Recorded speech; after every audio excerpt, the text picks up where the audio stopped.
Theorem है हमारा normal operator का। नॉर्मल ऑपरेटर क्या होता है, T star T equals to T T star, यदि कोई ऑपरेटर इस प्रॉपर्टी को सेटिस्फाई करता हो तो वो कहलाता है normal. T star T equals to T T star, यदि इस प्रॉपर्टी को सेटिस्फाई करता है तब हम उस ऑपरेटर टी को क्या बोलेंगे, नॉर्मल बोलेंगे। तो एक थ्योरम देखते हैं, if T one and T two are normal operators such that each commutes with the adjoint of the other, then T one plus T two and T one into T two are normal. T one और T two दो normal operators हैं, किस प्रकार के हैं कि ये दोनों कम्यूट करते हैं इसके और एक दूसरे के एडजॉइंट से।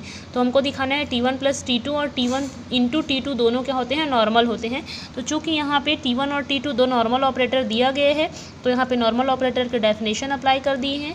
अब हमको दिखाना है कि टी1 प्लस टी2 और टी1 इंटू टी2 भी नॉर्मल होता है। तो पहला टी1 प्लस टी2 को लेके चलते हैं। तो और ये किस प्रकार से एक दूसरे में एडजॉइंट को कम्यूट करते हैं, तो इसको यहाँ पे अप्लाई करते हैं। टी1 टी2 स्टार इक्वल्स टू जाएगा टी2 स्टार टी1, और इसको इस प्रकार से भी लिख सकते हैं। सिमिलरली यहाँ पे एडिशन के लिए भी इसको इस प्रकार से लिखा जा सकता है। इसको सॉल्व कर लिए, यहाँ से एक इक्वेशन मिल गया है। तो इसी प्रकार इसको इंटरचेंज करके सॉल्व कर लेते हैं। यहाँ पे हम लिए हैं टी1 प्लस टी2 इंटू टी1 प्लस टी2 का स्टार, तो हमको इस प्रकार का एक इक्वेशन मिला। ये इक्वेशन ध्यान से देखना कि यहाँ पे लेफ्ट साइड पे किस प्रकार से लेकर इसको हम चल रहे हैं, और इसी को ही फिर आगे यहाँ पे इसको इंटरचेंज करके लिया गया है। टी1 प्लस टी2 का star equals to T one plus टी2, इस प्रकार से। तो इक्वेशन 1 का लेफ्ट साइड और इक्वेशन 2 का लेफ्ट साइड ये दोनों डिफरेंट है। इक्वेशन 1 के राइट साइड में देखो क्या मिल रहा है, T one T one star plus T one T two star plus T two T one star plus T two T two star. अब इसका भी राइट साइड देखो, ये सेम वैल्यू यहाँ पे मिला हुआ है। जब दोनों इक्वेशन को हम कंबाइन करेंगे तो हमको, चूँकि दोनों इक्वेशन में राइट साइड इक्वल है इसलिए लेफ्ट साइड भी इक्वल हो जाएगा, तो हमको ये इक्वेशन मिलेगा। और यही है नॉर्मल ऑपरेटर। देखो नॉर्मल ऑपरेटर में क्या होता है, T star equals to T star T, वही चीज़ यहाँ पे लिखा हुआ है। अब यहाँ पे टी की जगह टी1 प्लस टी2 है, तो टी1 प्लस टी2 का star equals to T one plus T2 का star T one plus T two. Hence we see that T one plus T two is normal. Similarly we can show that T one into T two are normal operator. इस प्रकार से हम इसको दिखा सकते हैं। नेक्स्ट देखते हैं यूनाइटरी ऑपरेटर। यूनाइटरी ऑपरेटर से रिलेटेड एक थ्योरम देखते हैं यहाँ पे।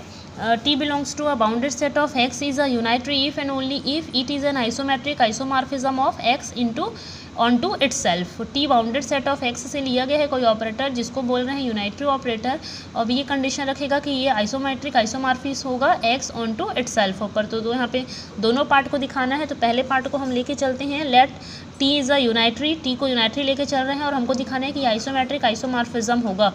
तो यूनाइटरी है तो इस कंडीशन को ये सेटिस्फाई करेगा।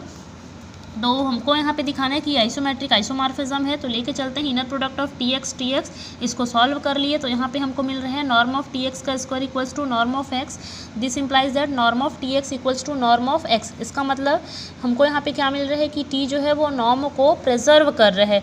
It is clearly onto and hence it is an isometric isomorphism. तो इससे हम कह सकते हैं कि ये आइसोमेट्रिक आइसोमॉर्फिज्म है क्लियरली। लेट कन्वर्स, अब इसके कन्वर्स पार्ट में देखते हैं। अब हम टी को आइसोमेट्रिकली आइसोमॉर्फिज्म लेके चलेंगे और इसको हमको यूनाइटरी दिखाना है। तो कन्वर्स पार्ट में लेके चलते हैं, let T be an isometric isomorphism of X onto itself, then inner product of X X equals to norm of X का square equals to norm of T X का whole square. ये नॉन preserving के condition से ही इसको इस प्रकार से लिया गया है। तो अब आगे इसको और सॉल्व करते हैं। Norm of T x square को हम लिख सकते हैं inner product of T x, यहाँ से इस टी को इधर शिफ्ट कर दिए तो ये टी स्टार आ गया। तो T star T X equals to आ जाएगा inner product of X X. इसको इधर शिफ्ट कर दिए है लेफ्ट साइड पे। इसको आगे सॉल्व करेंगे तो हमको मिल रहा है T star T equals to I. तो यहाँ से हमको क्या मिल गया, यूनाइटरी ऑपरेटर। अब हमको दिखाना है टी इनवर्स का एग्जिस्टेंस। तो टी इनवर्स के एग्जिस्टेंस को दिखाते हैं। Also T inverse exist and T star equals to T star T का इनवर्स। तो यहाँ पे टी स्टार टी की वैल्यू हो जाएगी आई, आइडेंटिटी, ये इस प्रकार से। और यहाँ पे टी दोनों ओर क्या किए हैं, टी को यहाँ पे ऑपरेट कर दिए हैं, ये ऐसा। तो हमको मिल गया T star equals to I. तो इस इक्वेशन और इस इक्वेशन दोनों को कंबाइन कर देंगे, इक्वेशन 1 और 2 को, तो हमको मिल जाएगा T star T equals to T star equals to I. इसका that means T is a unitary operator. This completes the proof of the theorem.